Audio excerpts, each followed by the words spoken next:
ஒவ்வொரு நிமிஷமும் யூடியூப்ல கிட்டத்தட்ட 2 மணி நேரம் டியூரேஷன் அளவு இருக்கிற கண்டென்ட் தொடர்ந்து அப்லோட் பண்ணப்பட்டுக்கிட்டே வருது. சுருக்கமா சொல்லணும்னா இன்னைக்கு அப்லோட் ஆன நியூ வீடியோஸ் மட்டும் பார்க்கணும்னு நினைச்சு நீங்க உட்காந்து பார்க்க ஆரம்பிச்சீங்கன்னா அதை நீங்க பார்த்து முடிக்கிறதுக்கு 82 வருஷம் ஆகும். ஏன்னா அவ்வளவு கண்டென்ட் தினமும் அப்லோட் பண்ணப்பட்டுக்கிட்டே வருது. 500 கோடிக்கும் மேற்பட்ட மக்கள் சோஷியல் மீடியால ஆக்டிவா இருக்காங்க. அவங்கள பல பேர் இந்த லைக்ஸ், வியூஸ், ஃபாலோவர்ஸ்னு இதுக்கு அதிகமான இம்பார்ட்டன்ஸ் கொடுக்குறாங்க.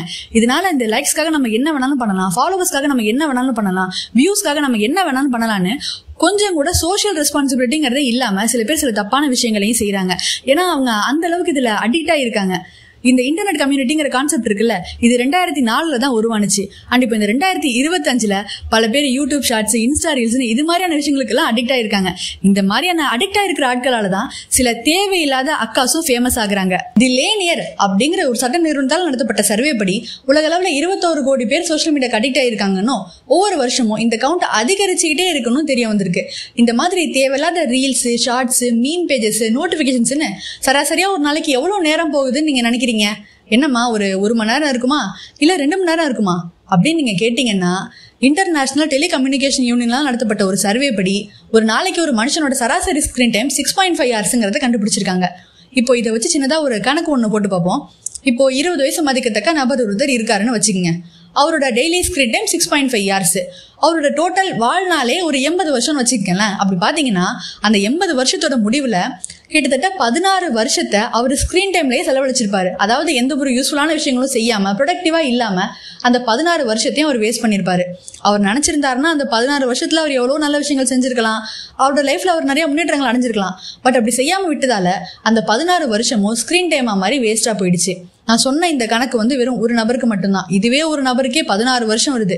இதுவே ஒரு ஊர்ல உள்ள நபர்களோட ஸ்கிரீன் டைம், அப்படி இல்லைன்னா ஒரு நாட்டுல உள்ள நபர்களோட ஸ்கிரீன் டைம் நம்ம எடுத்துக்கிட்டோம்னா அந்த யூஸ்லெஸ்ஸான ஸ்கிரீன் டைமை நம்ம யூஸ்ஃபுல்லான செயல்களுக்கு அவங்க பயன்படுத்தி இருந்தாங்கன்னா அவங்க லைஃப்ல அவங்க பெரிய அளவுக்கு முன்னேற்றம் அடையிறது மட்டும் இல்லாம கண்டிப்பா நம்ம நாடே பெரிய அளவுக்கு முன்னேற்றத்தை அடைஞ்சிருக்கும். நான் ஏன் இதை இந்த அளவுக்கு உறுதியா சொல்றேன்னா, நம்ம இந்தியால டீனேஜர்ஸ் மற்றும் யங்ஸ்டர்ஸோட பாப்புலேஷன் தான் ரொம்ப ஜாஸ்தி. அதனால அவங்க எல்லாருமே சேர்ந்து செய்யற ஒரு சின்ன நல்ல விஷயம் கூட நம்ம நாட்டோட எதிர்காலத்தையே பெரிய அளவுக்கு நல்லபடியா மாத்தும். அதனாலதான் நான் இதை இந்த அளவுக்கு உறுதியா சொல்றேன். ஆனா இப்ப இருக்கிற சிச்சுவேஷன்ல குழந்தைங்க, டீனேஜர்ஸ், யங்ஸ்டர்ஸ், ஏன் நம்ம பேரண்ட்ஸே கூட இந்த சோஷியல் மீடியாவுக்கு அடிக்ட் ஆயிருக்காங்க. பியூர் ரிசர்ச் சென்டர் நடத்தின ஒரு ரிசர்ச் படி டீனேஜர்ஸ்ல 95% இந்த சோஷியல் மீடியால ரொம்ப ஆக்டிவா இருக்காங்கன்னு, அதுல 50% பேர் எப்படி இருக்காங்கன்னா இந்த சோஷியல் மீடியா இல்லாம என்னால இருக்கவே முடியாதுங்கிற அளவுக்கு அந்த அளவுக்கு அதுல அவங்க அடிக்ட் ஆயிருக்காங்கன்னு தெரிய வந்திருக்கு. இவ்வளவு ஏன் இப்ப நம்மளே எடுத்துக்கிட்டோம்னா கூட நான் ப்ரொடக்டிவா இல்லாம இருக்கிறதுக்கு காரணம் இந்த சோஷியல் மீடியா தான். அதனால நான் இதை டீஆக்டிவேட் பண்ண போறேன், இதை நான் அன்இன்ஸ்டால் பண்ண போறேன் அப்படின்னு நம்மளே கூட எத்தனையோ தடவை சொல்லியிருப்போம், அன்இன்ஸ்டாலும் பண்ணிருப்போம். ஆனா அதுக்கப்புறம் நமக்கு என்ன தோணும், நம்ம எதையும் மிஸ் பண்றோமோ, நம்ம அப் டு டேட்டா இல்லாம இருக்கோமோ, இவங்க என்ன பண்ணிருப்பாங்க, அவங்க என்ன பண்ணிருப்பாங்க, இங்க என்ன நடந்திருக்கும், அங்க என்ன நடந்திருக்கும் அப்படின்னு நமக்குள்ள 1000 எண்ணங்கள் வர ஆரம்பிச்சிடும். நம்ம மறுபடியும் அதை இன்ஸ்டால் பண்ணிருப்போம். ஆனா இப்படியே நம்ம ஸ்க்ரோல் பண்ணிட்டே இருக்கிறதால நம்ம டைம் வேஸ்ட் ஆகுறது மட்டும் இல்லாம நம்ம மென்டல் எபிலிட்டி, நம்ம கிரிட்டிக்கல் திங்கிங், நம்ம இன்டெலிஜென்ஸ், ஏன் இவ்வளவே நம்ம பிரெயினே கூட அஃபெக்ட் ஆகுது, நம்ம பிரெயினே கூட மழுங்கடிக்கப்படுது. அண்ட் இதை தான் பிரெயின் ராட்னு சொல்றோம். வணக்கம் and welcome to சாராஸ் இன்ஃபோஸ்பாட் Tamil.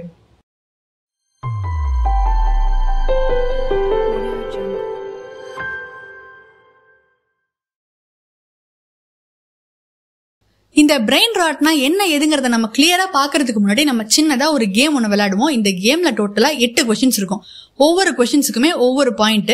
So இந்த கேட்கிற கேள்விக்கு உங்களோட பதில் எஸ்ஸா இருந்தா நீங்களே உங்களுக்கு ஒரு பாயிண்ட் கொடுத்துக்கோங்க. நம்ம இப்ப கேமை ஸ்டார்ட் பண்ணலாம். ஃபர்ஸ்ட் கொஸ்டின், ஒரு சாங் ஒன்று வரும்ல, காலையில் தினமும் கண் விழித்தால் நான் கை தொழும் தேவதை அம்மா அப்படின்னு.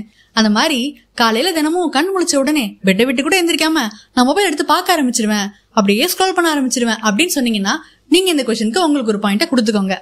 செகண்ட் கொஸ்டின், நான் எவ்வளவு இம்பார்ட்டன்டான வேலை பார்த்துட்டு இருந்தாலும் நடுவுல மொபைல் எடுத்து பார்த்துக்கிட்டே இருப்பேன், செக் பண்ணிக்கிட்டே இருப்பேன் அப்படின்னு சொன்னீங்கன்னா இந்த கொஸ்டினுக்கும் நீங்க உங்களுக்கு ஒரு பாயிண்ட் கொடுத்துக்கோங்க. தேர்ட் கொஸ்டின், நம்ம இன்ஸ்டா ரீல்ஸோ இல்ல யூடியூப் ஷார்ட்ஸோ பார்த்துட்டு இருக்கிறப்போ ஒரு பாயிண்ட்ல எந்த ஒரு இமோஷனுமே இல்லாம, எந்த ஒரு தாட்ஸுமே இல்லாம அப்படியே மேம்பறந்து ஸ்க்ரோல் பண்ணிக்கிட்டே இருப்பேன், எனக்கு நேரம் போகிறதே தெரியாது அப்படின்னு நீங்க ஃபீல் பண்ணீங்கன்னா இந்த கொஸ்டினுக்கும் நீங்க உங்களுக்கு ஒரு பாயிண்ட் கொடுத்துக்கோங்க. ஃபோர்த் கொஸ்டின், இப்ப எல்லாம் மொபைல் போன் யூஸ் பண்ணியே ஆகணும், கேம் விளையாடியே ஆகணும், சோஷியல் மீடியா பார்த்தே ஆகணும், இதெல்லாம் எனக்கு ஒரு ஹேபிட்டா மாறிடுச்சு, என்னமோ இதெல்லாம் கம்பல்சரி பண்ணி ஆகணுங்கிற மாதிரி எனக்கு ஒரு ஃபீலிங் இருக்கு அப்படின்னு நீங்க ஃபீல் பண்ணீங்கன்னா இந்த கொஸ்டினுக்கும் நீங்க உங்களுக்கு ஒரு பாயிண்ட் கொடுத்துக்கோங்க. ஃபிஃப்த் கொஸ்டின், சோஷியல் மீடியால நெகட்டிவான இன்ஃபர்மேஷன்ஸ் அப்படி இல்லைன்னா தேவையில்லாத இன்ஃபர்மேஷன்ஸ் தெரிஞ்சும் கூட நான் அதையே தேடி பார்த்துட்டு இருக்கேன், எனக்கு என்னமோ அதெல்லாம் அந்த மாதிரியான கண்டென்ட் பாக்குறதா ரொம்ப இன்ட்ரெஸ்டா இருக்கு அப்படின்னு நீங்க ஃபீல் பண்ணீங்கன்னா இந்த கொஸ்டினுக்கும் நீங்க உங்களுக்கு ஒரு பாயிண்ட் கொடுத்துக்கோங்க.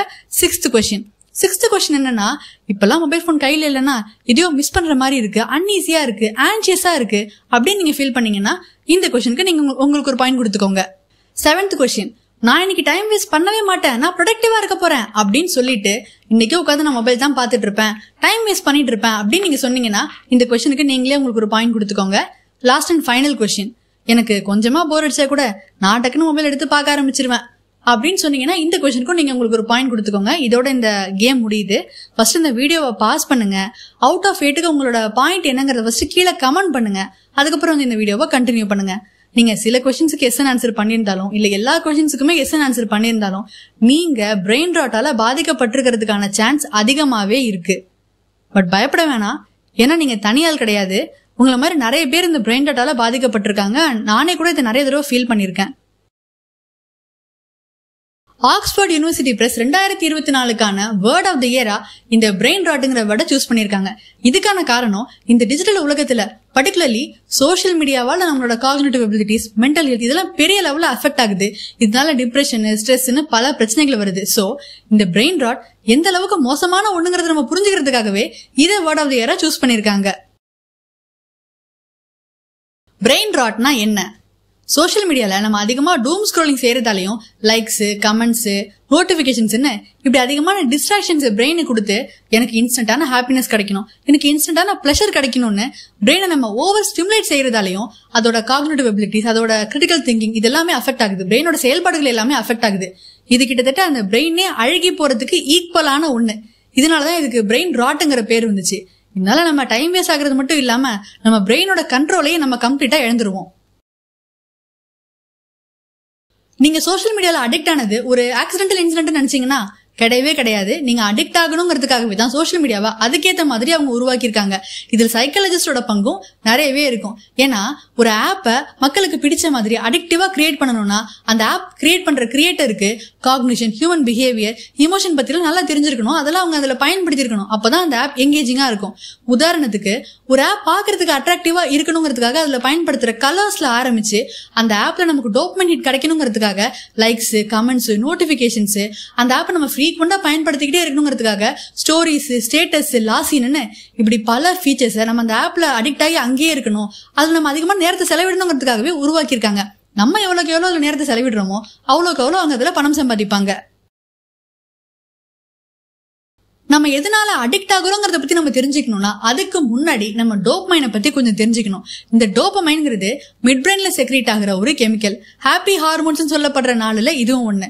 நம்ம எதையாவது சாதிக்கிறப்பவோ இல்ல ஃபீல் குடான விஷயங்களை செய்யறப்பவோ இது நம்ம பிரெயின்ல அதிகமா செக்ரீட் ஆகும். எல்லாருக்குமே எப்பவுமே பிரெயின்ல ஓரளவுக்கு இந்த டோபமைன் இருக்கும். அத பேஸ் லைன் டோபமைன் அப்படின்னு சொல்லுவாங்க. இந்த பேஸ் லைன் டோபமைன் ஹையா இருக்கிறவங்க எப்பவுமே மோட்டிவேட்டடா இருப்பாங்க, ரொம்ப சுறுசுறுப்பா இருப்பாங்க, அவங்களோட கோல்ஸ் நோக்கி ஓடிக்கிட்டே இருப்பாங்க. இதுவே பேஸ்லைன் டோபமைன் லோவா இருக்கிறவங்க எப்பவுமே ஸ்ட்ரெஸ்டா இருப்பாங்க, டிப்ரெஸ்டா இருப்பாங்க, வாழவே வெறுப்பா இருக்கு அப்படிங்கிற மாதிரி இருப்பாங்க. சோசியல் மீடியா எப்படி டோபமைனை பயன்படுத்திக்கிறாங்கன்னா நமக்கு ரொம்ப பிடிச்ச டாபிக்ஸ், நமக்கு ரொம்ப இன்ட்ரெஸ்ட் இருக்கிற வீடியோஸை நம்ம கிட்ட தொடர்ந்து புஷ் பண்ணி நம்மள அதே ஆப்ல அதிக நேரத்தை நம்மள செலவழிக்க வைக்கிறாங்க, நம்மள அந்த ஆப்புக்கு அடிக்ட் ஆக வைக்கிறாங்க.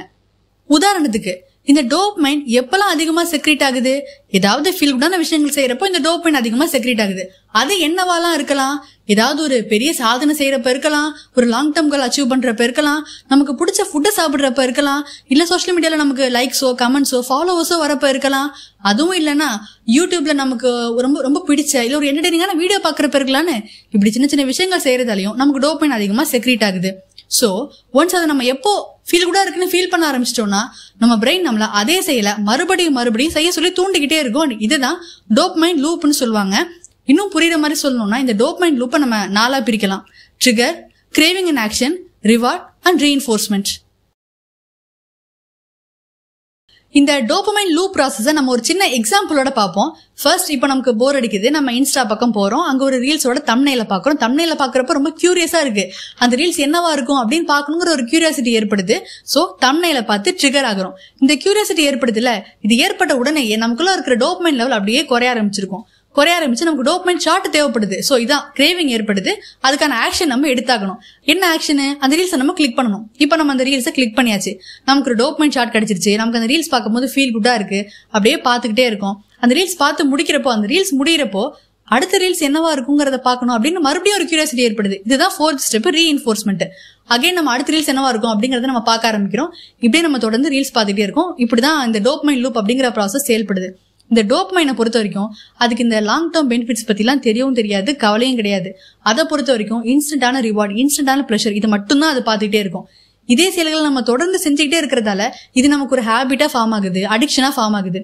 இதை நான் ரீல்ஸுக்குன்னு சொல்லியிருக்கேன். பட் இது ரீல்ஸுக்கு மட்டும் இல்லாம நீங்க மொபைல் கேம்ஸுக்கும் இதை வச்சு பார்க்கலாம், இல்ல வேறு சில விஷயங்களுக்கு கூட நீங்க இதை வச்சு பார்க்கலாம். ஸோ பேசிக்கா இப்படிதான் அடிக்ஷன்ங்கிற ஒண்ணு ஏற்படுது. இப்போ இந்த அடிக்ஷன் எப்படி ஏற்படுதுங்கிறத பத்தி உங்களுக்கு ஒரு புரிதல் கிடைச்சிருக்கும். இந்த அடிக்ஷனை ஏன் என்னால கண்ட்ரோல் பண்ண முடியலன்னு நீங்க கேட்டீங்கன்னா அதுக்கு காரணம் உங்களோட பிஎஃப்சி வீக்கா இருக்கிறதுனால தானே நான் சொல்வேன். பிஎஃப்சினா என்ன? பிரெயினோட ஃப்ரண்ட்ல இருக்கிற ரீஜன் பேரு ப்ரீ ஃப்ரண்டல் கார்டெக்ஸ், அதுதான் பிஎஃப்சி அப்படின்னு சொல்லுவோம். இந்த பிஎஃப்சியோட ஃபங்க்ஷன்லாம் என்னன்னா, இப்ப நம்ம ஒரு வேலை செய்ய போறோம்னு வச்சுக்கோங்களேன், அந்த வேலையை என்ன செய்யலாம் அப்படிங்கறத முடிவு பண்றது, எப்படி செய்யலாங்கிறத பிளான் பண்றது, இப்படி செய்யறதால ஏற்படுற ரிஸ்க் எல்லாம் என்ன அப்படின்னு அந்த ரிஸ்கை கால்குலேட் பண்றது, ப்ரிடிக்ட் பண்றது. இப்போ நம்ம ஒரு விஷயம் பேசுறோம்னா என்ன பேசலாம், எப்படி பேசலாம், என்னென்ன வார்த்தைகளை பயன்படுத்தலாங்கிறத முடிவு பண்றது, நம்மள செல்ஃப் கண்ட்ரோலா இருக்க வைக்கிறது, நம்மள ஃபோக்கஸ் பண்ண வைக்கிறதுன்னு இதோட ஃபங்க்ஷன்ஸ் சொல்லிக்கிட்டே போகலாம். அவ்வளோ இருக்கு. சுருக்கமா சொல்லணும்னா பிரெயினோட சிஇஓவே இந்த பிஎஃப்சி தான். இந்த பிஎஃப்சி இருக்குல்ல, இது நம்மளோட பேரண்ட்ஸ் மாதிரின்னு கூட சொல்லலாம். ஏன்னா இது எப்பயுமே போனை ஸ்க்ரோல் பண்றது நிறுத்து, போய் வேலையில ஃபோக்கஸ்டாரு அப்படின்னு சொல்லிக்கிட்டே இருக்கும். ஆனா இந்த டோபமைன் இருக்குல்ல, அது நம்மள மாதிரி அதெல்லாம் அது எதையுமே காதுல வாங்காது. அதை பொறுத்த வரைக்கும் இன்ஸ்டன்டான ஹாப்பினஸ், இன்ஸ்டன்டான ரிவார்ட் தான். ஏதாவது ஒரு பெருசா சாதனை பண்ணி அதுல நான் ஃபீல் குட்டா ஃபீல் பண்றதை விட இந்த மாதிரி ரீல்ஸ், ஷார்ட்ஸ், ஷார்ட் ஃபார்ம் கண்டென்ட்லயே நான் ஃபீல் குட்டா தான் ஃபீல் பண்றேன், எனக்கு தேவையான டோபமைன் கிடைக்குது அப்படின்னு அதே ப்ரிஃபர் பண்ணிட்டு அதை நோக்கியே போயிட்டு இருக்கோம். இந்த மாதிரி தொடர்ந்து டோபமைன் ஸ்பைக் ஓவர்லோட் ஆயிட்டே இருக்கிறப்போ பிஎஃப்சி ஆட்டோமேட்டிக்கா வீக் ஆயிடும். ஒன்ஸ் பிஎஃப்சி வீக் ஆயிடுச்சுன்னா நம்ம கிட்ட செல்ஃப் கண்ட்ரோல் இருக்காது, நம்மளால ஃபோக்கஸ் பண்ண முடியாது, நம்ம பிரெயினோட கண்ட்ரோலே நம்ம கிட்ட இருக்காது. நம்ம பிரெயினோட கண்ட்ரோலே நம்ம கிட்ட இல்லைங்கிறப்போ இந்த ரீல்ஸ், ஷார்ட்ஸ் எல்லாம் பாக்குறது நம்மளால எப்படி கண்ட்ரோல் பண்ண முடியும்? இப்படிதான் சோசியல் மீடியா அடிக்ஷன்ங்கிறது ஏற்படுது. நிறைய பேர் இந்த ரீல்ஸ், ஷார்ட்ஸ் இதெல்லாம் பாக்குறத ஒரு ரிலாக்ஸேஷன் நினைச்சிட்டு இருக்காங்க. பட் உண்மை என்னன்னா, நம்ம பாக்குற ஒவ்வொரு ரீல்ஸுமே டிஃப்ரெண்ட் இமோஷன்ஸ்ல இருக்கும். ஒரு ரீல்ஸ் நம்மள ஹாப்பியா ஃபீல் பண்ண வைக்கும், இன்னொன்னு நம்மள சேடா ஃபீல் பண்ண வைக்கும், ஒன்னு நமக்கு பயத்தை கொடுக்குற மாதிரி இருக்கும், இன்னொன்னு நமக்கு ஆச்சரியத்தை கொடுக்குற மாதிரி இருக்கும்னு இப்படி ஒவ்வொரு ரீல்ஸுமே டிஃப்ரெண்ட் இமோஷன்ஸ்ல இருக்கும். இப்படி டிஃப்ரெண்ட் இமோஷன்ஸை நம்ம அடுத்தடுத்து பிரெயின்ல ஏற்படுத்திக்கிட்டே இருக்கிறப்போ அது நம்ம பிரெயினை டயர்ட் ஆக்கிரும். கொஞ்சம் பிரேக் எடுத்துக்கலாமே நம்ம சோஷியல் மீடியா பக்கம் போனா அது நம்ம பிரெயினை டயர்ட் ஆக்கி நமக்கு இன்னொரு பிரேக் வேணும்னு தோண வச்சிரும். இந்த மாதிரி ரீல்ஸ், இந்த மாதிரியான ஷார்ட் ஃபார்ம் கண்டென்ட்டை நம்ம தொடர்ந்து கன்சியூம் பண்ணிட்டே இருக்கிறதால நம்ம பிரெயின் டயர்டா ஃபீல் பண்ணும், நம்மளோட திங்கிங் எபிலிட்டியே போயிடும், நம்மளால எதுலயும் அதிகமா ஃபோக்கஸ் பண்ண முடியாது, நமக்கு சுத்தமா பொறுமையே இருக்காது. இதனால ஏற்படுற இன்னொரு பிரச்சனை தான் short attention span. Short attention span இந்த பிரச்சனையை நம்ம நிறைய இடங்கள்ல பார்த்திருப்போம், ஃபேஸ் பண்ணியிருப்போம். ஃபார் எக்ஸாம்பிள், இப்போ நம்ம ஒரு மூவி தியேட்டருக்கு போறோம்னா அந்த மூவியை கூட முழுசா பாக்குறதுக்கு பொறுமை இல்லாம சில பேர் அவங்களோட செல்போன் எடுத்து செக் பண்ணிக்கிட்டே இருப்பாங்க. இது தியேட்டர்ல மட்டும் கிடையாது. இப்போ ஒரு லெக்சர் நடந்துட்டு இருக்குன்னா அந்த லெக்சரை கூட கவனிக்காம சில பேர் அடிக்கடி மொபைல் எடுத்து பார்த்துட்டே இருப்பாங்க. ஒரு இம்பார்ட்டன்டான மீட்டிங் போயிட்டு இருக்குன்னா அந்த மீட்டிங்கை கூட கவனிக்காம சில பேர் மொபைல் எடுத்து அடிக்கடி பார்த்துட்டே இருப்பாங்க. இவ்வளவே இப்ப நம்ம வீட்லயே கூட நம்ம ஃபேமிலியில பேசிட்டு இருக்கும் போது அதை கூட சில பேர் கவனிக்காம மொபைல் எடுத்து பார்த்துட்டே இருப்பாங்க. மொபைல் எதுவும் வருது வரல அப்படிங்கறதெல்லாம் மேட்டரே கிடையாது. அடிக்கடி மொபைல் பாக்குறது அப்படிங்கிறது ஒரு ஹேபிட்டா மாறிடுச்சு. ஸோ அதனால அது பார்த்துட்டே அவங்க இருக்காங்க. இப்போ நான் சொன்ன இந்த மாதிரியான ஒரு கேரக்டர்ஸ் இருக்கிற மாதிரியான நபர்கள் நம்ம நிறைய பேர் நம்ம லைஃப்ல பார்த்துருப்போம். கரெக்டா? இல்லைன்னா இது மாதிரியான கேரக்டரிஸ்டிக்ஸ்லாம் நமக்கே கூட பொருந்தலாம். நாமளே கூட அந்த மாதிரியான ஒரு பர்சனா இருக்கலாம். கரெக்டா? ஸோ நாம ஏன் இப்படி இருக்கோம்? நம்ம ஏன் இந்த மாதிரி அடிக்கடி மொபைல் பார்க்கறதுங்கிறது நமக்கு ஏன் ஒரு ஹேபிட்டா மாறினுச்சு? நம்ம ஏன் இப்படி இருக்கோம் அப்படின்னு கேட்டீங்கன்னா இதுக்கான காரணம் நம்ம கிட்ட ஃபோக்கஸ்ங்கிற ஒண்ணு இல்லைங்கிறது தான். ஸோ இங்க மிஸ் ஆகுறது என்னன்னா ஃபோக்கஸ். இந்த ஃபோக்கஸ் பத்தி பேசும்போது எனக்கு இன்னொரு விஷயம் ஞாபகம் வருது. 2015 மைக்ரோசாஃப்ட் நிறுவனம் வந்து ஒரு ரிசர்ச் நடத்தினாங்க. யாரை வச்சு நடத்தினாங்கன்னா, இது மாதிரி ஆன்லைன் கேம்ஸ்லாம் அதிகமா விளையாடுற, சோஷியல் மீடியாலே அதிகமா மூழ்கி இருக்கிற 2000 கனடியன்ஸை வச்சு ஒரு ரிசர்ச் நடத்தினாங்க. அந்த ரிசர்ச்சின் படி அவங்களோட அட்டென்ஷன் ஸ்பேன் வெறும் 8 செகண்டுங்கிறத கண்டுபிடிச்சிருக்காங்க. அதாவது இது மாதிரி அதிகமா கேம்ஸ் விளையாடிட்டே இருக்கிறதுனால, சோஷியல் மீடியா ரொம்ப அடிக்டா இருக்கிறதுனால, அதே அதிகமா பார்த்துட்டே இருக்கிறதால அவங்களால வெறும் 8 செகண்டுக்கு மேல எதுலையுமே அதிகமா ஃபோக்கஸே பண்ண முடியல. 8 செகண்டுக்கு மேல எதுலையுமே ஃபோக்கஸே பண்ண முடியல அப்படிங்கறத அவங்க கண்டுபிடிச்சிருக்காங்க. இது எதுக்கு ஈக்குவலான ஒண்ணுன்னா, நம்ம அக்வேரியம்ல ஒரு இடத்துல கூட நிக்காம இங்க அங்க ஓடிட்டே இருக்கும்ல கோல்டு ஃபிஷ், அந்த கோல்டு ஃபிஷ்ஷோட அட்டென்ஷன் ஸ்பேனுக்கு ஈக்குவலான ஒண்ணு. பாத்தீங்களா? இந்த சோஷியல் மீடியாவும் இந்த ஆன்லைன் கேம்ஸும் ஒரு மனுஷனோட அட்டென்ஷன் ஸ்பேனை ஒரு மீனோட அட்டென்ஷன் ஸ்பேனோட கம்பேர் பண்ற அளவுக்கு நம்மள அந்த ஸ்டேஜ்ல கொண்டு வந்து நிப்பாட்டி இருக்கு. இந்த ஃபோக்கஸே இல்லைன்னு நான் ஒரு பிரச்சனையை சொன்னேன். இந்த பிரச்சனைக்கு இன்னொரு பெரிய எக்ஸாம்பிள் என்னன்னா, Harvard business school professor Nancy கோஹன்ங்கிறவங்க என்ன சொல்லியிருக்காங்கன்னா, இப்பெல்லாம் பப்ளிஷர்ஸ் பெரிய பெரிய புக்ஸை பப்ளிஷ் பண்றதை விட சின்ன சின்ன புக்ஸ் தான் பப்ளிஷ் பண்றதுக்கு விரும்புறாங்க அப்படின்னு சொல்லியிருக்காங்க. இதுக்கான காரணமா அவங்க என்ன சொல்றாங்கன்னா, இந்த டிஜிட்டல் உலகத்துல யாருக்குமே பெரிய பெரிய புக்ஸை படிக்கிற அளவுக்கு பொறுமை இல்லை, எல்லாரோட லேர்னிங் எபிலிட்டியுமே ரொம்ப குறைஞ்சிருச்சு.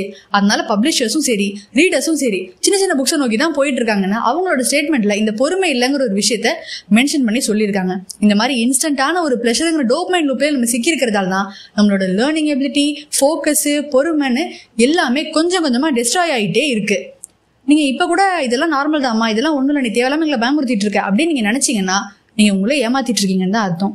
ஏன்னா யூனிவர்சிட்டி ஆஃப் ஆக்ஸ்போர்ட் நடந்த ரிசர்ச் படி நம்ம பிரெயினுக்கு அதிகமான டிஸ்ட்ராக்ஷன்ஸ் கொடுத்து அதை ஓவர் ஸ்டிமுலேட் செய்யறதால நம்ம கான்சென்ட்ரேஷனும் மெமரியும் வீக் ஆகுங்கிறது கண்டுபிடிச்சிருக்காங்க. இப்படி அதிகமான டிஸ்ட்ராக்ஷன்ஸை நம்ம தொடர்ந்து கொடுத்துக்கிட்டே இருக்கிறதால நம்ம பிரெயின் டயர்டா ஃபீல் பண்ண ஆரம்பிச்சிடும். நம்ம பிரெயின் டயர்டா ஃபீல் பண்ண ஆரம்பிச்சிச்சுன்னா நம்ம வாழ்ந்துட்டு இருக்கிற நம்மளோட நார்மல் லைஃபே நமக்கு ரொம்ப போரிங்கா தெரிய ஆரம்பிச்சிடும். நம்ம லைஃபே நமக்கு போரிங்கா தெரியுதுன்னா அப்ப வேற எதுதான் நமக்கு இன்ட்ரெஸ்டிங்கா தெரியும்னு கேட்டீங்கன்னா சொல்றேன். இவங்க பேரு லிசா லீ. இன்ஸ்டால மில்லியன் கணக்கில் ஃபாலோவர்ஸ் வச்சிருக்கிற ஒரு சைனீஸ் இன்ஃபுளுசர். நிறைய இன்ஃபுளுசர்ஸ்க்கு இவங்க ஒரு ரோல் மாடலும் கூட. இவங்களோட பேஜ் முழுக்க எப்படி இருக்கும்னா, லக்ஸரிஸான லைஃப் ஸ்டைல், பிராண்டடான பேக்ஸ், பிராண்டடான கிளாத்ஸ், அப்படியே எக்ஸ்பென்சிவான வெக்கேஷன், நிறைய பெரிய பெரிய ரெஸ்டாரண்ட்லாம் இவங்க சாப்பிட்ற மாதிரியான பிக்ஸ்ன்னு இவங்க பேஜ் முழுக்க இந்த மாதிரியான கண்டென்ட் தான் இருக்கும். இதெல்லாம் பாக்குறப்போ எப்படி இருக்கு, செமையா வாழ்றாங்கல்ல, வாழ்ந்தா இவங்க மாதிரி தான்ப்பா வாழணும் அப்படின்னு நேரம் நிறைய பேருக்கு தோணி இருக்கும். பட் உண்மை என்ன, இவங்களோட ரியல் லைஃப் எப்படி இருக்கும்னா அப்படியே தலைகீழான ஒண்ணு. இந்த மாதிரியான ஒரு பிளேஸ்ல தான் அவங்க வாழ்ந்துட்டு இருக்காங்க. இதுதான் அவங்க வாழ்ந்துட்டு இருக்கிற வீடு. ஒரு குப்பைகளுக்கு நடுவுல ஒழுங்கா மெயின்டைன் பண்ணாம, சுத்தமா ஹைஜீனுங்கிறதே இல்லாம பயங்கர மோசமான இடத்துல தான் அவங்க வாழ்ந்துட்டு இருக்காங்க. இது யார் எக்ஸ்போஸ் பண்ணது, இது இந்த பிக்கெல்லாம் எப்படி கிடைச்சிச்சுன்னா இது அவங்க வீட்டோட ஓனரை தான் வீடியோவை எடுத்து எக்ஸ்போஸ் பண்ணியிருக்காங்க. ஏன் இதை பண்ணாங்கன்னா, லிசா சரியா ரெண்டும் பே பண்றது இல்லை, வீடையும் ஒழுங்கா மெயின்டைன் பண்றது இல்லை. ஸோ எத்தனையோ தடவை அவங்களுக்கு கால் பண்ணி வார்னிங் கொடுத்துருக்காங்க, வீடை ஒழுங்கா மெயின்டைன் பண்ணுமான்னு வார்னிங் கொடுத்துருக்காங்க. பட் எந்த வார்னிங்குமே லிசா ரெஸ்பான்ஸ் பண்ணலங்கிற பட்சத்தில் ஓனர் நான் இவங்களோட ரியல் லைஃப் ஸ்டைல் நான் காட்டுறேன்னு சொல்லி இன்ஸ்டா பேஜ்ல எப்படி இருக்கு, ஆனா இவங்களோட ரியல் லைஃப் ஸ்டைல் எப்படி இருக்குங்கிறத நான் காட்டுறேன்னு அதை வீடியோவை எடுத்து ரிலீஸ் பண்ணி லிசாவை எக்ஸ்போஸ் பண்ணியிருக்காங்க. இதெல்லாம் நான் ஏன் இப்ப சொல்றேன்னா, இந்த பிரெயின் ராட் இருக்குல்ல, அது நம்மளோட ஃபோக்கஸை மட்டும் டிஸ்ட்ராய் பண்ணல, நம்மளோட மென்டல் ஹெல்த்தையும் சேர்த்து தான் அது டிஸ்ட்ராய் பண்ணிட்டு இருக்கு. ஒவ்வொரு நாளும் நம்ம அதிகமான இன்ஃபர்மேஷன்ஸை கன்சியூம் பண்ணிட்டு இருக்கோம். அமெரிக்கால என்ன நடக்குது, சைனால என்ன நடக்குது, எல்லாரோட லைஃப்ல என்ன நடக்குது, செலிபிரிட்டிஸ் லைஃப்லாம் என்ன நடக்குது, யார் எங்க போறாங்க, என்ன பண்றாங்கன்னு இப்படியே நம்ம தொடர்ந்து பார்த்துக்கிட்டே இருக்கிறதால நம்ம மைண்டுக்குள்ள ஒரு கம்பேரிசன் கல்ச்சர் வளருது. இதனால நம்ம வாழ்ந்துட்டு இருக்கிற நம்மளோட நார்மல் லைஃப் நமக்கு போரிங்காகவும், இந்த செலிபிரிட்டிஸோட லைஃப்லாம் நமக்கு ரொம்ப இன்ட்ரெஸ்டிங்காகவும் தெரியுது. இதுல இருந்து சோஷியல் மீடியால போஸ்ட் பண்ணப்படுற லக்ஸரிஸான லைஃப் ஸ்டைல், சக்சஸ்ஃபுல்லான லைஃப் ஸ்டைல், பிராண்டட் கிளாத்ஸ், எக்ஸ்பென்சிவான வெக்கேஷன், பெர்ஃபெக்ட் ரிலேஷன்ஷிப்னு இது எல்லாமே 100% உண்மைங்கிறத நம்ப வேண்டிய அவசியம் இல்லைன்னு உங்களுக்கு நேரத்துக்கு நல்லாவே புரிஞ்சிருக்கும். ஏன்னா இந்த மாதிரியான கண்டென்ட்டை நம்ம தொடர்ந்து கன்சியூம் பண்றதால நம்ம மைண்டுக்குள்ள எப்பயுமே ஒரு கம்பேரிசன் ஓடிட்டே இருக்கும். நான்லாம் பெர்ஃபெக்டா இல்லை, நான்லாம் வாழ்றதே வேஸ்ட் அப்படிங்கிற மாதிரியான எண்ணங்கள் நமக்கு தோண ஆரம்பிச்சிடும். இந்த மாதிரி நம்ம கம்பேர் பண்ற இந்த எண்ணங்கள் இருக்குல்ல, இதுவே நம்மளை டிமோட்டிவேட் பண்ணி நம்மளோட தன்னம்பிக்கையை பெரிய அளவுக்கு அஃபெக்ட் பண்ணும். மென்டல் ஹெல்த்தை அஃபெக்ட் பண்ற இன்னொரு முக்கியமான விஷயம் தான் டூம் ஸ்க்ரோலிங். இந்த டூம் ஸ்க்ரோலிங்னா என்னன்னா, சோஷியல் மீடியால நெகட்டிவான இன்ஃபர்மேஷன்ஸையோ இல்ல தேவையில்லாத இன்ஃபர்மேஷன்ஸையோ நம்ம தொடர்ச்சியா பாக்குறது, எனக்கு அந்த மாதிரியான கண்டென்ட் தான் பிடிச்சிருக்குன்னா அதை நம்ம தொடர்ச்சியா பாக்குறத டூம் ஸ்க்ரோலிங் அப்படின்னு சொல்லுவாங்க. ஃபார் எக்ஸாம்பிள், யூடியூப்ல ரீசெண்ட் டேஸ்ல இந்த cook with Comali anchor issue, செலிபிரிட்டிஸ்க்கு நடுவில் இஷ்யூ, யூடியூபர்ஸ்க்கு நடுவில் சண்டைன்னு அந்த ஒரு இஷ்யூ, அப்புறம் சேனல் எக்ஸ்போஸ் பண்ற மாதிரியான வீடியோஸ்னு நிறைய வீடியோஸ் வந்திருக்கு. ஒரு ஆடியன்ஸ் பாயிண்ட் ஆஃப் வியூல இருந்து பாக்குறப்போ இது எல்லாமே யூஸ்லெஸ் ஆன வீடியோஸ். கரெக்டா? அப்படி இருக்கிறப்போ நிறைய பேர் அவங்கவுங்க சொன்ன அந்தந்த இஷ்யூவை எடுத்துக்கிட்டு, அவங்க சொன்ன பாயிண்ட்ஸ் எடுத்துக்கிட்டு நிறைய பேர் நிறைய வீடியோஸ் போட்டிருக்காங்க. அது அதுக்கு மேல யூஸ்லெஸ்ஸான ஒண்ணு. கரெக்ட் தானே? ஏன்னா இந்த மாதிரி வீடியோஸ் நீங்க ஏதாவது கத்துக்க முடியுமா, உங்களுக்கு ஏதாவது பிரயோஜனம் இருக்கானா? கிடையவே கிடையாது. வீடியோ பண்றவங்களுக்கு சம் பெனிஃபிட் இருக்கும், பட் பாக்குற நமக்கு பெனிஃபிட் இல்லைங்கிறப்போ நம்ம எதுக்காக இந்த மாதிரியான ஒரு கண்டென்ட் பார்க்கணும், நம்ம எதுக்காக அதை சப்போர்ட் பண்ணணும்? உங்களுக்கு எந்த வகையிலையும் பிரயோஜனம் இல்லை, எதுவும் அந்த வீடியோவால என் லைஃப்ல எதுவும் ஒரு சேஞ்ச் நடக்க போறது இல்லை அப்படிங்கிறப்போ அந்த மாதிரியான கண்டென்ட்டை தயவு செஞ்சு பாக்குறத தவிர்த்துருங்க. எனக்கு அதெல்லாம் விட அந்த வீடியோஸ்க்கு கீழே நெகட்டிவாவும் அபியூசிவாவும் நிறைய பேர் கமெண்ட் பண்ணிருப்பாங்கல்ல, அதெல்லாம் பாக்குறப்பதான் ஏன் இப்படி இருக்காங்க, ஏன் இப்படி நெகட்டிவா இவ்வளவு அபியூசிவா கமெண்ட் பண்றாங்க, இதனால இவங்களுக்கு அப்படி என்னதான் கிடைக்க போகுது அப்படின்னு தோணும். ஃபார் எக்ஸாம்பிள், இந்த குக் வித் கோமாளி இஷ்யூ வந்தப்போ மணிமேகலை அக்காவுக்கு சப்போர்ட் பண்ணி யாராவது ஒரு வீடியோ போட்டிருந்தாங்கன்னா அங்க பிரியங்கா அக்காவை திட்டி நெகட்டிவா அபியூசிவா அவ்வளோ பேர் கமெண்ட் பண்ணியிருந்தாங்க. இதே மாதிரி அப்படியே வைஸ் வர்சா பிரியங்கா அக்காவுக்கு சப்போர்ட் பண்ணி யாராவது ஒரு வீடியோ போட்டிருந்தாங்கன்னா அங்க மணிமேகலை அக்காவை திட்டி நெகட்டிவா அபியூசிவா கமெண்ட் பண்ணியிருந்தாங்க. A2D சேனல் அந்த டைலர் அக்கா அப்புறம் சிடிக்கு இஷ்யூ வந்தப்போ அந்த அப்பாலஜி வீடியோ அவங்க போட்டப்போ அங்க அவ்வளவு பேர் திட்டி நெகட்டிவா அபியூசிவாலாம் கமெண்ட் பண்ணியிருந்தாங்க. ஃபர்ஸ்ட் ஆஃப் ஆல் இவங்க யாரையுமே நமக்கு பர்சனலா தெரியாது. அப்படிங்கிற பட்சத்துல நம்ம எதுக்காக அவங்களோட கேரக்டர் அசசினேட் பண்ற மாதிரி கமெண்ட் பண்ணணும்? எதுக்கு இவ்வளோ நெகட்டிவா இவ்வளோ அபியூசிவா நம்ம கமெண்ட் பண்ணணும்? இது பாக்குறப்போ இந்த கமெண்ட் இதெல்லாம் பாக்குறப்போ இந்த இஸ்தான்புல்ல இந்த மாப் மென்டாலிட்டிக்கு ஒரு எக்ஸாம்பிளா ஒரு இன்சிடென்ட் ஒன்று சொல்லுவாங்க. எனக்கு அதுதான் ஞாபகம் வருது. ஆக்சுவலா அங்க என்ன நடந்திருக்கும்னா, இஸ்தான்புல்ல ஆடு மேய்க்கிறவங்க ஆடு மேய்ச்சிட்டு இருக்கிறப்போ பிரேக்ஃபாஸ்ட் சாப்பிட்றதுக்காக போயிருப்பாங்க. அந்த கேப்ல ஒரு ஆடு ஒரு கிளிஃப் மேல ஏறி பாறை தடுக்கி அது கீழே விழுந்திருக்கும். இதை பார்த்த மற்ற எல்லா ஆடுமே அதே மாதிரியே வரிசையா போய் கிளிஃப் மேல ஏறி கீழே விழுந்திருக்கும். டோட்டலா 1500 ஆடுகள் இருந்திருக்கும். எல்லாமே அன்னைக்கு கீழே விழுந்திருக்கும். ஒண்ணு மேல ஒண்ணு விழுந்ததால ஃபர்ஸ்ட் விழுந்த 450 ஆடு மட்டும் இறந்திருக்கும். மற்ற ஆடுகள்லாம் சேஃபா இருக்கும். இந்த இன்சிடென்ட்டை இந்த ஆட்டு வந்த மாதிரி போகாதீங்க அப்படின்னு சொல்லி இந்த மாப் மென்டாலிட்டி ஷீப் மென்டாலிட்டிக்கு இது ஒரு பெரிய எக்ஸாம்பிளா சொல்லுவாங்க. அந்த மாதிரி யாராவது ஒருத்தர் நெகட்டிவா கமெண்ட் பண்ணியிருந்தா போதும், உடனே நானும் என் பங்குக்கு நான் இருக்கேங்கிறத காட்டுவேன்னு சொல்லி அப்படியே ஆட்டும் அந்த மாதிரி போய் ஃபுல்லா நெகட்டிவா அபியூசிவா கமெண்ட் பண்ணி வைக்க வேண்டியது. ஃபர்ஸ்ட் ஆஃப் ஆல் முடிஞ்ச வரைக்கும் பாசிட்டிவா கமெண்ட் பண்ணுங்க, பாசிட்டிவிட்டியை ஸ்ப்ரெட் பண்ணுங்க. இல்ல எனக்கு அந்த கண்டென்ட் பிடிக்கல, எனக்கு இதுல இஷ்யூ இருக்குங்கிற பட்சத்துல உங்களோட பாயிண்ட் ஆஃப் வியூவை டீசெண்டா சொல்லுங்க. இல்ல என்னால அதெல்லாம் முடியாது அப்படின்னீங்கன்னா அந்த பக்கமே போகாதீங்க. மென்டல் ஹெல்த் அஃபெக்ட் பண்ற விஷயங்களை பத்தி நம்ம பேசிட்டு இருக்கும் போது கண்டிப்பா பிக் பாஸ் ஷோ பத்தி நம்ம பேசாம இருக்க முடியாது. ஏன்னா அந்த ஷோக்கு ஒரு பெரிய பங்கு இருக்கு. தயவு செஞ்சு அந்த மாதிரி ஷோவை பார்க்காதீங்க. அது ஒரு சீப்பான ஷோ. நிறைய பேர் Telugu Bigg Boss, Hindi Bigg Boss, Tamil Bigg பாஸ்லாம் ரிவ்யூ பண்ணி வீடியோஸ் போட்டுட்டு இருக்காங்க. ஃபர்ஸ்ட் ஆஃப் ஆல் மக்களோட மென்டல் ஹெல்த்தை அந்த ஷோ அஃபெக்ட் பண்ணுதுங்கிற பட்சத்துல அது எதுக்காக ரிவ்யூ பண்றாங்க, ஏன் ப்ரமோட் பண்ற மாதிரி ஒரு செயலை செய்யறாங்கன்னு எனக்கு புரிய மாட்டேங்குது. உங்களுக்கு தெரிஞ்சுதான் செய்யறாங்களா இல்ல தெரியாம செய்யறாங்களா, ஏன் செய்யறாங்கன்னு எனக்கு புரிய மாட்டேங்குது. எனிவேஸ் அது அவங்க இஷ்டம். பட் பிக் பாஸ் ஷோக்கு பின்னாடி இருக்கிற டார்க் ரியாலிட்டி என்ன, அது எந்த அளவுக்கு நம்ம மென்டல் ஹெல்த்தை அஃபெக்ட் பண்ணுதுங்கிறத பத்தி நான் டீட்டெயிலா ஒரு வீடியோ என்னோட சேனல்ல நான் ஆல்ரெடி போஸ்ட் பண்ணியிருக்கேன். அந்த வீடியோட லிங்க் கார்ட்ஸ்லயும் டிஸ்கிரிப்ஷன்லயும் இருக்கு. பார்க்காதவங்க தயவு செஞ்சு அந்த வீடியோவை பாருங்க. பிக் பாஸ் ஷோக்கு அடிக்ட், பிக் பாஸ் ஷோக்கு ஃபேனா இருக்கிற உங்களோட ஃப்ரெண்ட்ஸ் அண்ட் ரிலேட்டிவ்ஸ்க்கு அந்த வீடியோவை ஷேர் பண்ணுங்க. ஏன்னா அவங்களும் பார்த்து தெரிஞ்சுக்கிட்டோம், புரிஞ்சுக்கிட்டோம். ஜஸ்ட் இதை இமேஜின் பண்ணிக்கோங்க. இப்போ நம்ம ரோட்ல செம்ம ஃபாஸ்டா கார் டிரைவ் பண்ணிட்டு போயிட்டே இருக்கோம். போறப்போ நடுவில் மொபைலையும் பார்த்துட்டே போயிட்டே இருக்கோம். மொபைலை பார்க்குறோம், ரோட பார்க்குறோம், மொபைலை பார்க்குறோம், ரோட பார்க்குறோம். இந்த மாதிரி நம்ம ரோட்ல போயிட்டே இருக்கோம். இப்படி போறப்போ நம்ம ரோட பார்க்காம மொபைல் பார்க்குற அந்த ஒரு செகண்ட்ல டக்குன்னு ஃபாஸ்டா ஒரு ட்ரக் உங்க கார் மேல மோதிடுது. ஒரு பெரிய ஆக்சிடென்டே நடக்குது. எல்லாமே முடிஞ்சு போச்சு அப்படின்னு நீங்க நினைக்கிற அந்த ஒரு நிமிஷத்துல கடவுள் உங்களுக்கு ஒரு செகண்ட் சான்ஸ் கொடுக்குறாரு. அந்த சான்ஸ் என்னன்னா அப்படியே அந்த எல்லாமே சேஞ்ச் ஆகுது. அந்த ஆக்சிடென்ட் அப்படியே ரிவர்ஸ் ஆகுது. அந்த ஆக்சிடென்ட் நடக்கிறதுக்கு ஒரு 2 மினிட்ஸ்க்கு முன்னாடி இருக்கிற ஸ்டேஜ்ல இப்போ நீங்க இருக்கீங்க. அவர் இதோட நிறுத்தல, உங்களுக்கு இன்னொரு மேஜிக்கல் பவரும் கொடுக்குறாரு. அது என்ன மேஜிக்கல் பவர்னா, ஃபிளாஷ் மூவில ஹீரோக்கு ஒரு பவர் இருக்கும்ல, சரௌண்டிங்ஸ்ல நடக்கிற எல்லா விஷயங்களுமே அப்படியே ஸ்லோ மோல அவருக்கு தெரியும்ல, அது மாதிரி உங்களுக்கு எல்லாமே இப்ப ஸ்லோ மோல தெரிய ஆரம்பிக்குது. அந்த ட்ரக் அப்படியே ஸ்லோவா வந்துட்டு இருக்கு, அதை நீங்க பாத்துட்டு இருக்கீங்க. இப்ப இந்த நிமிஷத்துல நீங்க என்ன செய்வீங்க? சீட் பெல்ட்டை கழட்டிட்டு காரை விட்டு இறங்கி உங்க உயிரை காப்பாத்திக்கிறதுக்கான வழியை பாப்பீங்களா, இல்ல ட்ரக்கு ஸ்லோவா தானே வந்துட்டு இருக்கு அப்படின்னு மொபைலை பாப்பீங்களா? புத்திசாலியா இருக்கிறவங்க உயிரை காப்பாத்திக்கிறதுக்கு என்ன செய்யணுமோ அதை செய்வாங்க. கரெக்டா? கடந்த 10 வருஷத்துல இன்டர்நெட்டோட யூசேஜ் பயங்கர பூம் ஆயிடுச்சு, பயங்கர அதிகமாயிடுச்சு. இதனால இந்த செல்போனுக்கும் சோஷியல் மீடியாவுக்கும் நிறைய பேர் அடிக்ட் ஆயிருக்காங்க. நம்ம சுத்தி என்ன நடக்குதுங்கிறது நிறைய பேருக்கு தெரியறதே இல்ல. இந்த மாதிரி யூஸ்லெஸ்ஸான விஷயங்களுக்குலாம் நம்ம அடிக்ட் ஆயிருக்கோம் அப்படிங்கறத நிறைய பேர் ரியலைஸ் பண்றதும் இல்ல.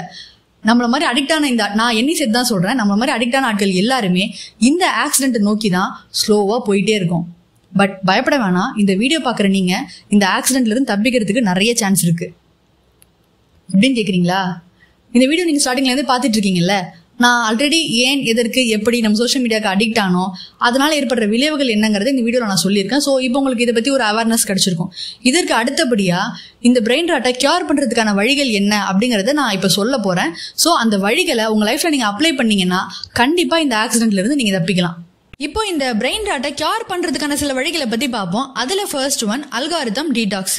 சோஷியல் மீடியாவை பொறுத்த வரைக்கும் அது உங்க லைஃபுக்கு தேவையான நல்ல விஷயங்களை கொடுக்கணுங்கிறதுக்காக எல்லாம் உருவாக்கப்படல. நீங்க அதுல இருக்கிற கண்டென்ட்டை ஃப்ரீக்வெண்டா பார்க்கணும், அதுல அதிகமான நேரத்தை செலவழிக்கணுங்கிறதுக்காக தான் அது உருவாக்கப்பட்டிருக்கு. அப்படி நீங்க பாக்குற கண்டென்ட் எல்லாமே ஒண்ணு உங்களை முன்னேற்ற பாதைக்கு கொண்டு போகும், அப்படி இல்லைன்னா இருக்கிறத விட இன்னும் மோசமாக்கும். சோஷியல் மீடியால அது யூடியூபா இருக்கலாம், இன்ஸ்டாகிராமா இருக்கலாம், ஃபேஸ்புக்கா இருக்கலாம், எதுவா வேணா இருக்கலாம். பட் பொதுவாவே சோஷியல் மீடியால நீங்க ஒரு தேவையில்லாத கண்டென்ட்டையோ இல்ல ஒரு சீப்பான கண்டென்ட்டையோ லைக் பண்றப்போ, சேவ் பண்றப்போ, அந்த பேஜை ஃபாலோ பண்றப்போ அல்காரிதம் உங்களுக்கு இந்த மாதிரியான கண்டென்ட் தான் பிடிக்கும்னு நினைச்சுக்கிட்டு தொடர்ச்சியா இதே மாதிரியான கண்டென்ட்டையே உங்க எக்ஸ்ப்ளோர் பேஜுக்கு வர வைக்கும். இதை நீங்க தவிர்க்கணும்னா நெக்ஸ்ட் டைம் ஒரு சீப்பான கண்டென்ட் பாக்குறப்போ அதை ஃபாஸ்டா ஸ்க்ரோல் பண்ணிருங்க. இல்லன்னா கீழே இருக்கிற 3 டாட்ஸ் கிளிக் பண்ணி நாட் இன்ட்ரெஸ்டட் கொடுத்துருங்க. இப்படி பண்றது மூலமா இந்த மாதிரியான பிரெயின் டாட் கண்டென்ட் தவிர்க்கலாம். பட் அல்காரிதம் டீடாக்ஸ்ங்கிறது தேவையில்லாத கண்டென்ட் ரிமூவ் பண்றதுக்காக மட்டும் கிடையாது, தேவையான யூஸ்ஃபுல்லான கண்டென்ட் காட்டுறதுக்கும் தான். உதாரணத்துக்கு இப்ப நீங்க ஒரு எஜுகேஷனல் வீடியோவையோ இல்ல ஒரு இன்ஃபர்மேட்டிவ் வீடியோவையோ பாக்குறப்போ அந்த கண்டென்ட்டை லைக் பண்ணுங்க, உங்க பாயிண்ட் ஆஃப் வியூவை கமெண்ட் பண்ணுங்க, அந்த சேனலை சப்ஸ்கிரைப் பண்ணுங்க, அந்த பேஜை ஃபாலோ பண்ணுங்க. இப்படி எல்லாம் நீங்க பண்றது மூலமா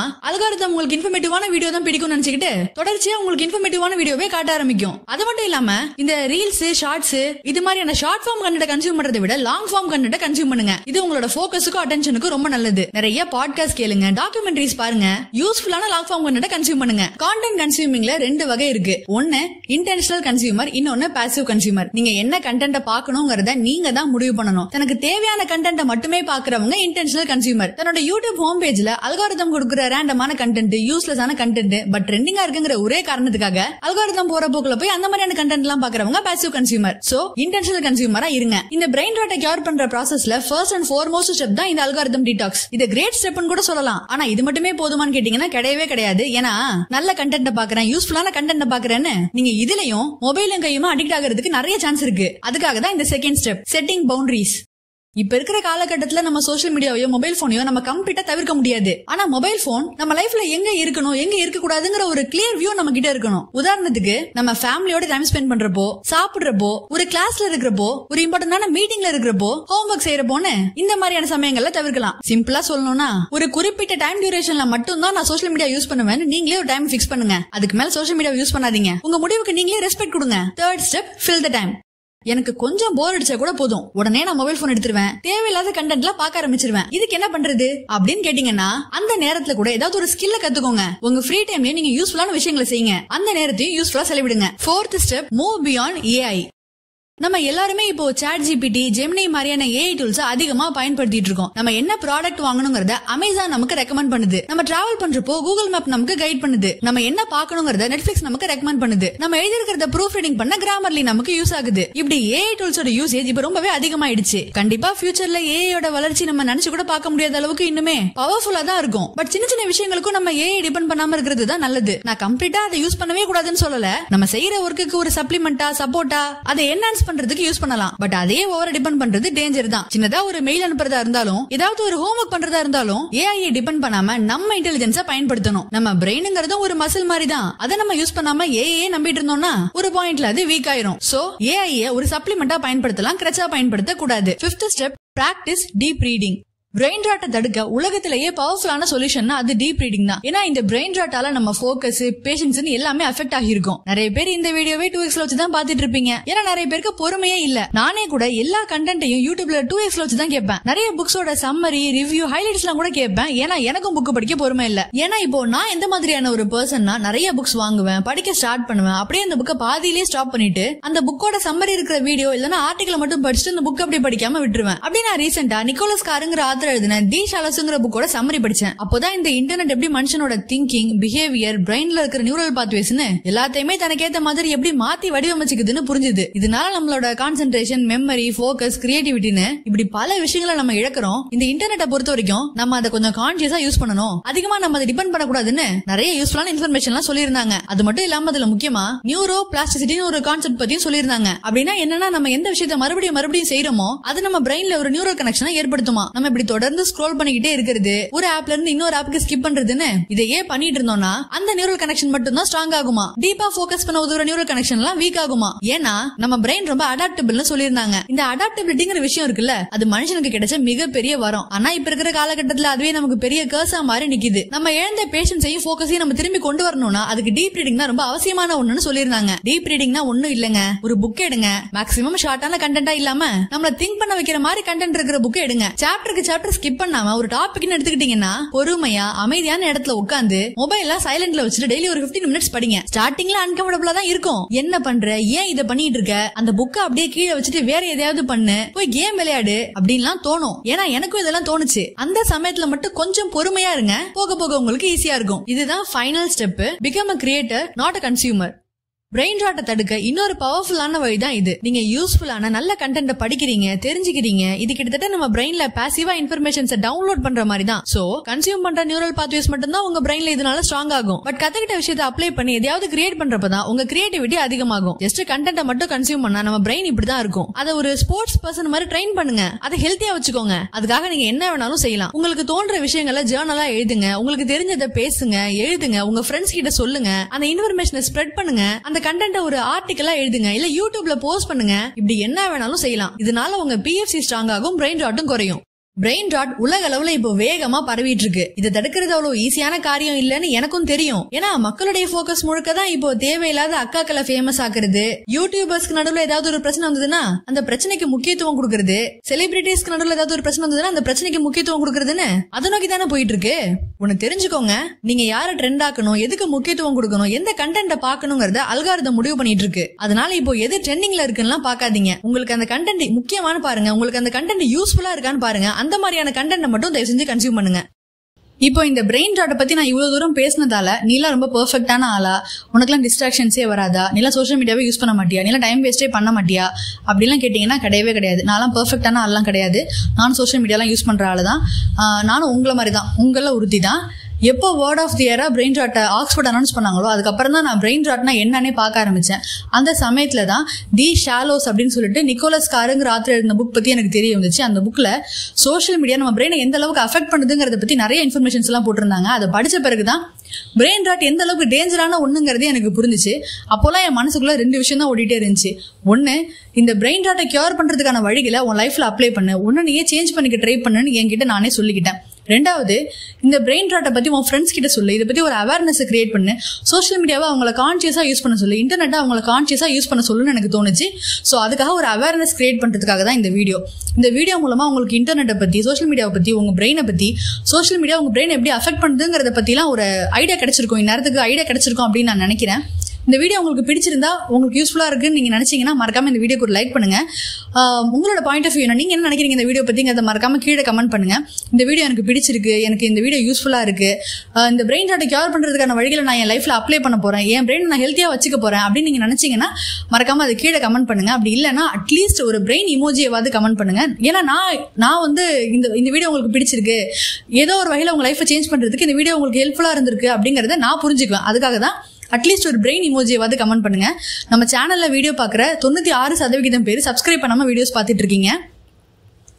ட்ரஸ்ட் மீ, என்னோட சேனல் பொறுத்த வரைக்கும் பிரெயின் ராட் ஆக்குற மாதிரியான கண்டென்ட் எதுவுமே நான் என்னோட சேனல்ல போஸ்ட் பண்ண மாட்டேன்.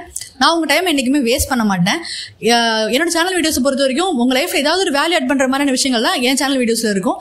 அதனால சப்ஸ்கிரைப் பண்ணாதவங்க சப்ஸ்கிரைப் பண்ணி சப்போர்ட் பண்ணுங்க. தேங்க்ஸ் ஃபார் வாட்சிங்.